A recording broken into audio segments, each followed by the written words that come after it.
Personal law board नहीं चाहता इस देश में एक पति एक पत्नी का नियम लागू हो, हम दो हमारे दो लागू हो, देश की सभी बेटियां पढ़ें, सभी बेटियां आगे बढ़ें।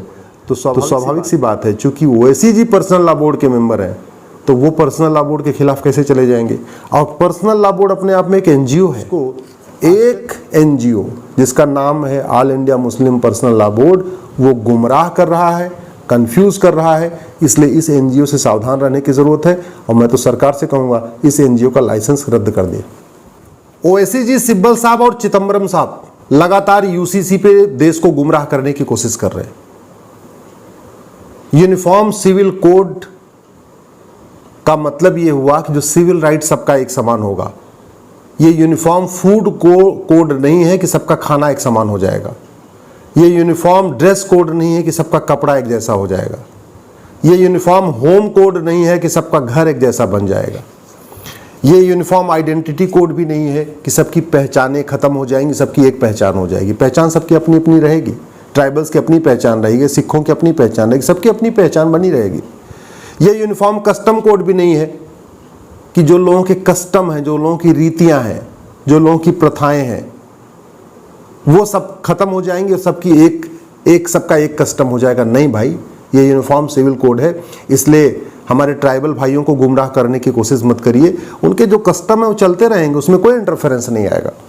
ये यूनिफॉर्म प्रेयर कोड भी नहीं है कि सबको एक ही तरीके से प्रेयर करनी पड़ेगी। चर्च की प्रेयर अलग होगी, मंदिर की प्रेयर अलग होगी, मस्जिद की प्रेयर अलग होगी, गुरुद्वारे की प्रेयर अलग होगी, क्योंकि ये यूनिफॉर्म सिविल कोड है। यूनिफॉर्म प्रेयर कोड भी नहीं है।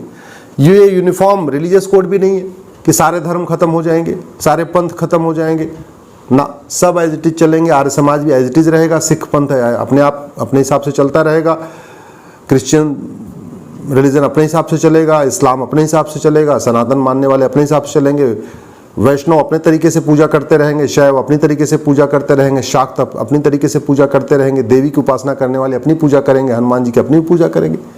ये कोई यूनिफॉर्म रिलीजियस कोड थोड़ी है। इसी तरीके से ये यूनिफॉर्म लैंग्वेज कोड भी नहीं है। बंगाली अपना बंगाली बोलेंगे, गुजरात वाले गुजराती बोलेंगे, तमिलनाडु वाले तमिल बोलेंगे, महाराष्ट्र वाले मराठी बोलेंगे। ये यूनिफॉर्म लैंग्वेज कोड भी नहीं है कि नहीं सबको एक ही भाषा बोलनी है। ये यूनिफॉर्म फेस्टिवल कोड भी नहीं है कि सबको एक ही तरीके से त्यौहार मनाना है। त्यौहार अपने अपने हिसाब से होगा, रोजा अपनी तरीके से होगा, दिवाली अपने तरीके से होगी, होली अपने तरीके से होगा, क्रिसमस अपने तरीके से होगा, सब अपना अपना मनाएंगे, प्रकाश पर्व अपनी तरीके से होता रहेगा। ये यूनिफॉर्म रिजर्वेशन कोड भी नहीं है कि नहीं जो वर्तमान रिजर्वेशन सिस्टम है उसमें कोई इंटरफेरेंस हो जाएगा। कुछ लोग इसके नाम पे भी बहकाने की कोशिश कर रहे हैं, तो रिजर्वेशन से भी कोई इसका लेना देना नहीं है। एक ओवैसी जी बार बार HUF हिंदू अनडिवाइडेड फैमिली की बात करते हैं और कहते हैं जी हिंदुओं को इसमें 3000 करोड़ का फायदा होता है।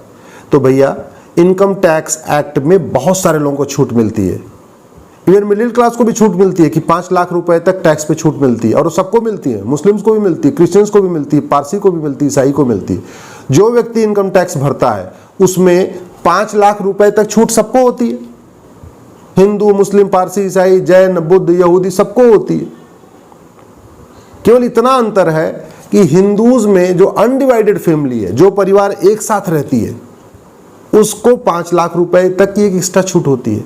अगर आपको लगता है कि इनकम टैक्स में किसी को छूट नहीं मिलना चाहिए, किसानों को छूट नहीं मिलना चाहिए, मजदूरों को छूट नहीं मिलना चाहिए, नॉर्थ ईस्ट के जो राज्य हैं जहां पे इनकम टैक्स से छूट मिलती है, ट्राइबल्स को नहीं होना चाहिए, तो आप 1 नेशन 1 टैक्स की मांग करो।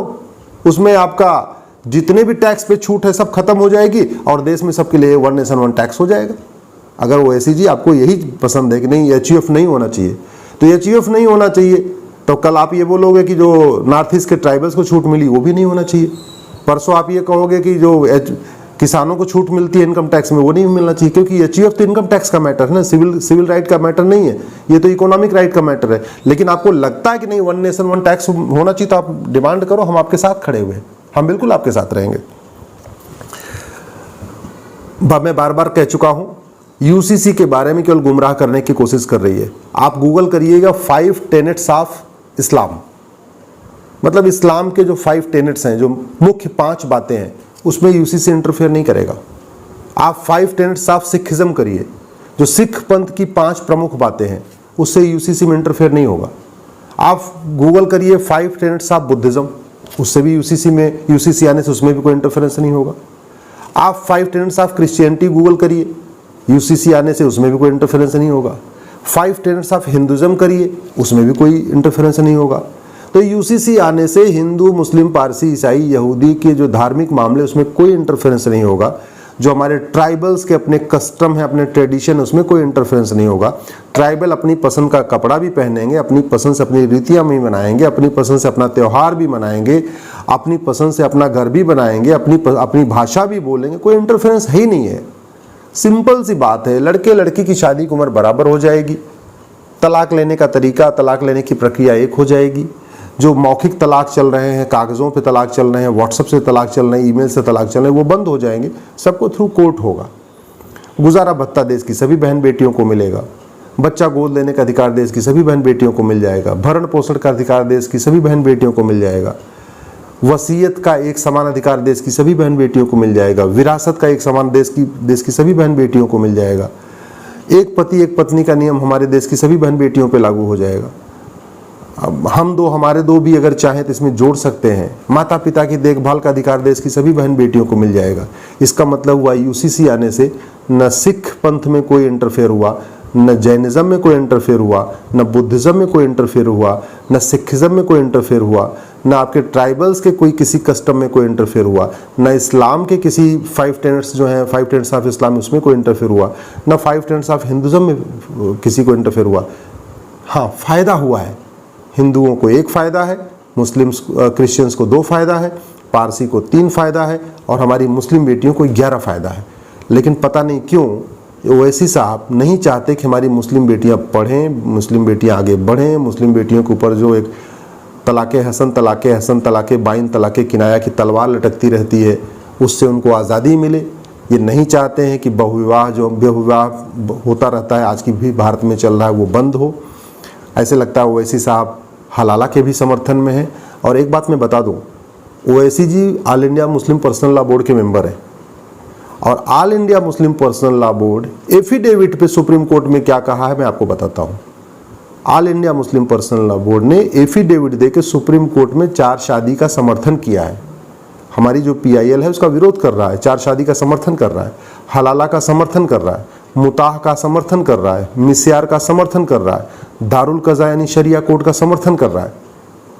तो पर्सनल लॉ बोर्ड नहीं चाहता इस देश में एक पति एक पत्नी का नियम लागू हो, हम दो हमारे दो लागू हो, देश की सभी बेटियां पढ़ें, सभी बेटियां आगे बढ़ें।